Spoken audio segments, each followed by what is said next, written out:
Okay, it's finally time for a 2-month update. Let's get into it. Hi, this is Brittany, and you're watching Locked Queen Bee.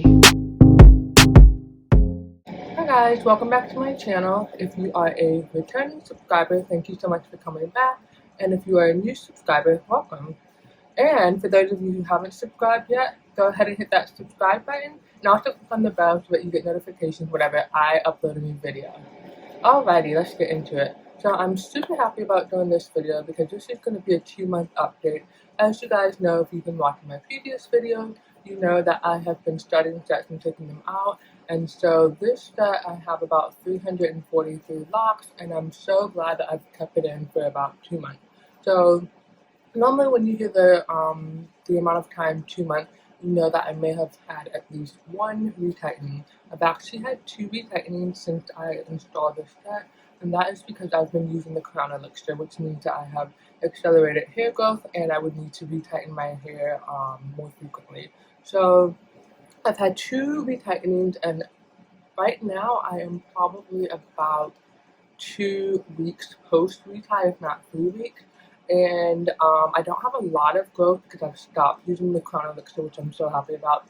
The Crown Elixir is a great product. It definitely grew my hair. The only issue is that with the pandemic and everything, shipping time is slow. Factories, places where they produce these products are probably not operating at full capacity. I have been thinking about ordering more of the Crown Elixir, but when I go to the website, the shipping date is TBD, so to be determined. And so obviously I don't want to order a product not knowing when I'm going to get it. And it's said TBD for at least a month now, so there's no way the product's coming out anytime soon. At least that's my opinion from what I've seen. And so the other reason why I'm happy about being done with the Crown Elixir is because since these locks are pretty new, I want to keep my hair braided and banded or twisted and banded because I don't want anything to unravel.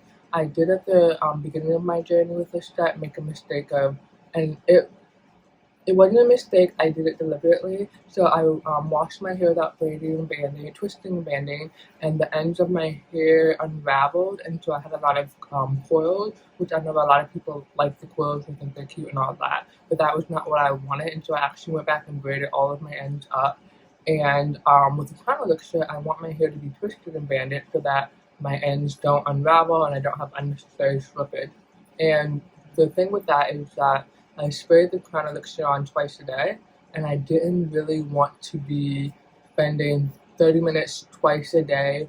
Well, actually, it would probably be about 2 hours a day, so 30 minutes, less 20 to 30 minutes twisting my hair, spraying it, letting it dry, and then 15 minutes maybe to take it down. I didn't want to do that twice a day, so I would just leave the twist in.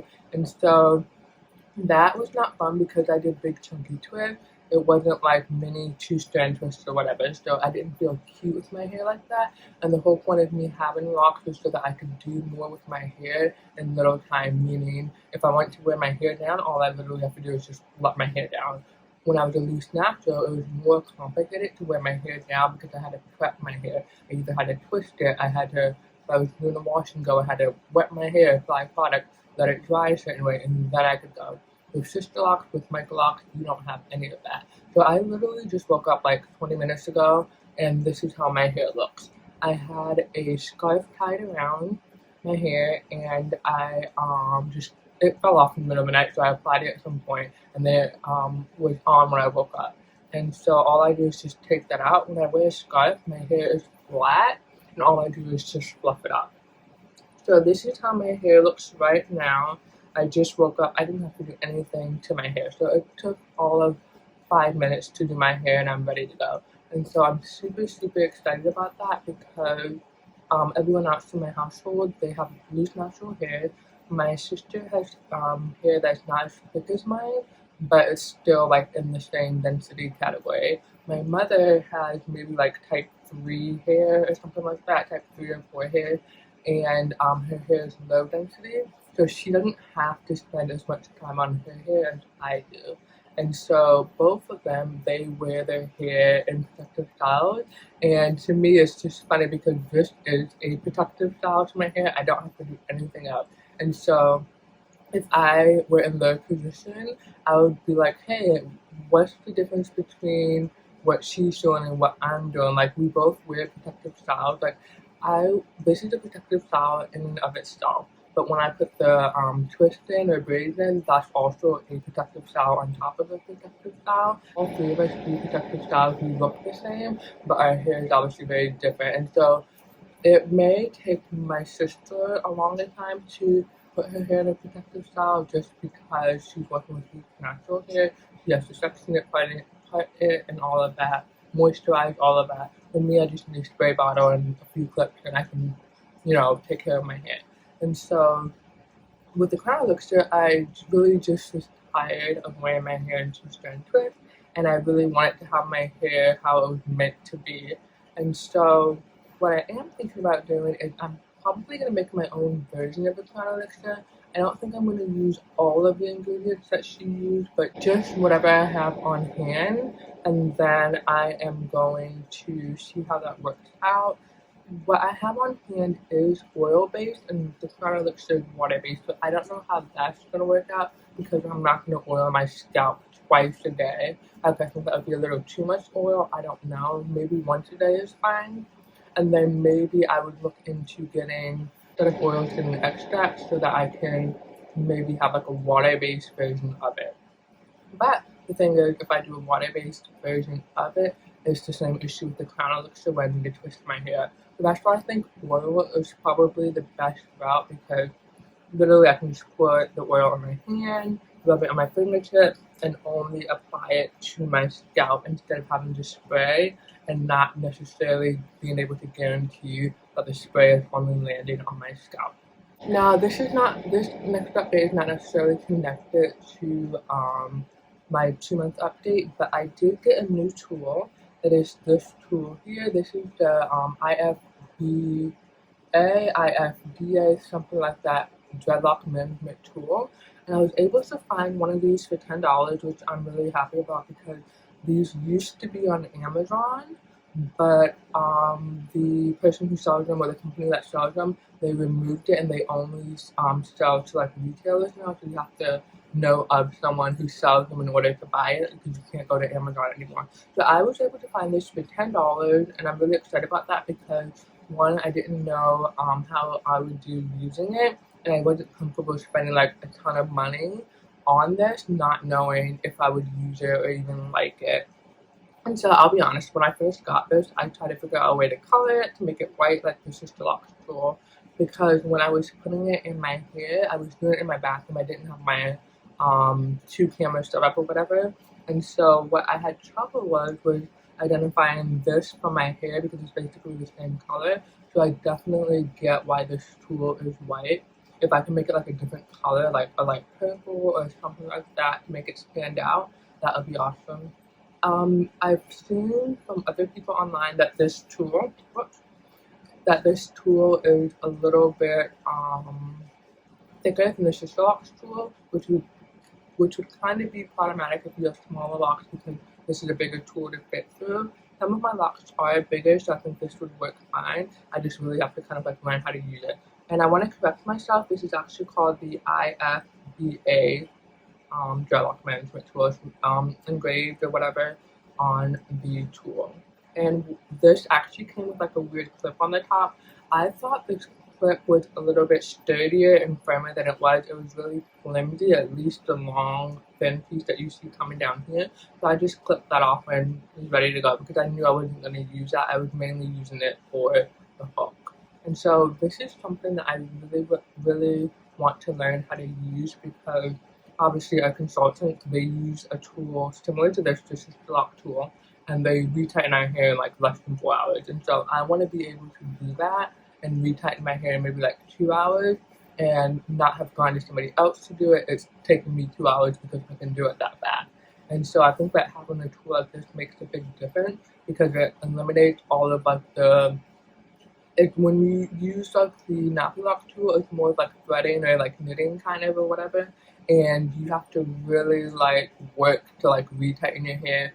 Whereas with this, it eliminates some of that extra movement that you don't necessarily need. and so that's why I really want to learn how to do my hair with it. And I can maybe practice on like a mannequin or something like that, but it's not going to be the same motion. So when our locticians do our hair, their range of motion is literally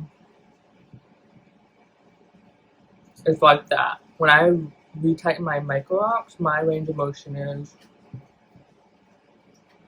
like all of that. You see how much extra work that is? And so when I'm going to be working from the back of my hair, my range of motion is going to be like this. And I'm going to be looking into a camera to see what I'm doing back there.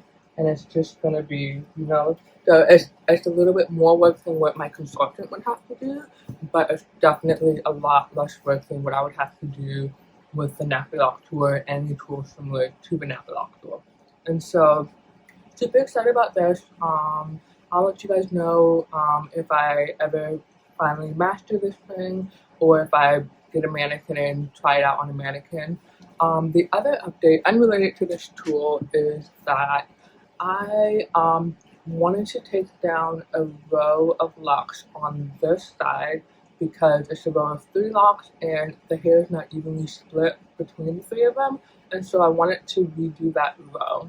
So I took one lock out and I realized, okay, you know what, this is a good amount of hair. My hair is just low density in this area. And so I decided not to take out the other 2 and just basically redo that, the one that I took out. And what I did, instead of just braiding it up, because I didn't want it to be behind the rest of my head, because I just put the lock in and it's going to be noticeably thinner, I just went ahead and interlocked it. So this is the lock that I'm talking about here. Is this it? Let me make sure I have the right one, because it's super thin. So this is it right here.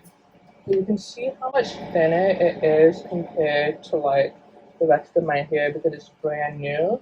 It is interlocked. It's not braided, it's interlocked. And so I just washed my hair yesterday and it has not thickened up yet. So I'm hoping it gets a little bit thicker. If it doesn't, that's fine. But this is completely interlocked. And I'm glad that I have at least one lock that is interlocked, because in all of the sets that I've had, that was something that I wanted. I wanted my hair to be interlocked from root to tip, because I wanted that look, that round look, all the way throughout my head from root to tip. And that's something that I've never been able to experience because I've always done my hair with braid. And at the end of the day, it's not super important. Like, the difference between braids and interlocking is that the braid is flat and your interlocked portion is a little bit rounder. And so with that, in terms of size, it's basically the same size, it's just shaped differently. And at the end of the day, it doesn't really have a real impact on the way my hair looks or how it functions, I should say. But it would have been nice to have my hair interlocked from root to tip. So yeah, that's something that I wanted to point out. And I don't think I have any other major updates for you guys.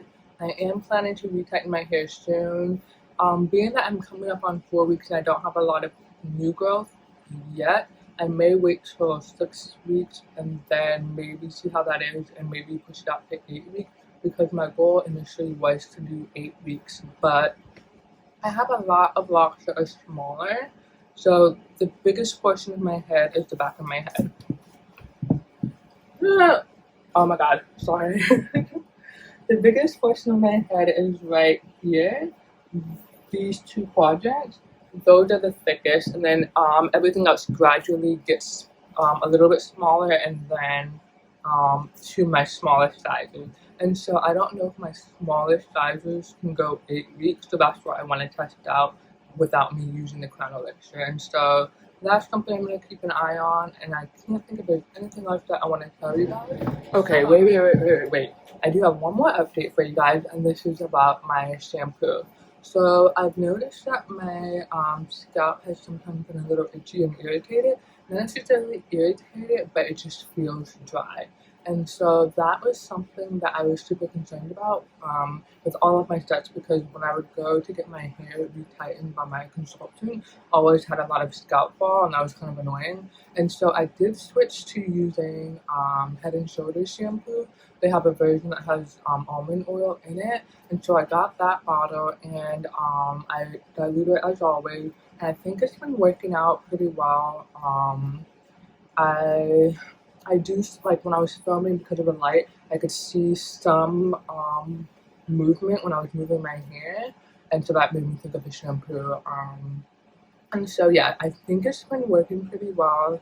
I do want to point out that after I did my second retightening, I did have a few like little bumps all over my head from areas where I might have retightened my hair a little too tightly, and so it was really bugging me. So I had to wash my hair earlier than planned, and I used the Head and Shoulders shampoo, and I think that kind of healed some of the areas, and so that is something I'm going to be super mindful of when I'm retightening my hair. I don't want to do it super tight to where those bumps happen or that I have a headache. And so something I want to point out is there's a huge difference between when my consultant was doing my hair and when I do my hair. When she was doing my hair, I would have a headache for like 2 to 4 days after my retightening, because I guess I didn't realize how tight it was, even though after I got it done it wasn't that bad. It was just that later on my headache got worse. And so when I do my hair, there's not really a headache associated with it. There's just a tightness, and it doesn't hurt or anything like that, with the exception of the bumps that I had. And so I did just want to put that out there. I'm going to keep using it because I think it's helping, and then I'm just going to be mindful of how close to the scalp I go when I do my retightening. Okay, that's all I wanted to share with you guys. I hope that was helpful. Bye!